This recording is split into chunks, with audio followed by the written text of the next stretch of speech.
সচকিতে বলে উঠলাম, ও কিসের শব্দ? বড় দিদিমা হেসে বললেন, ভয়ে পেলি নাকি রে?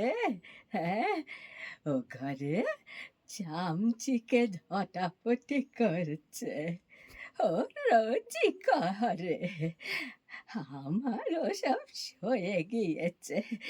শুধু কি তাই, বাড়িতে বড় বড় সাপ, ওরা কিছু বলেন নে। হয়তো বিছানায় শুয়ে আছি, রাত্রিরে গায়ের ওপর দিয়ে চলে গেল। সভয়ে বলে উঠলাম, বলেন কি? হ্যাঁ রে, তবে আর বলছি কি, তাই দেখি ঠান্ডা হিম্মত গায়ে লাগে, তখন বুঝতে পারি। কি বলবো ভাই, সবই অদেষ্ট। গল্প বড় দিদিমা, বিভূতিভূষণ বন্দ্যোপাধ্যায়ের লেখা।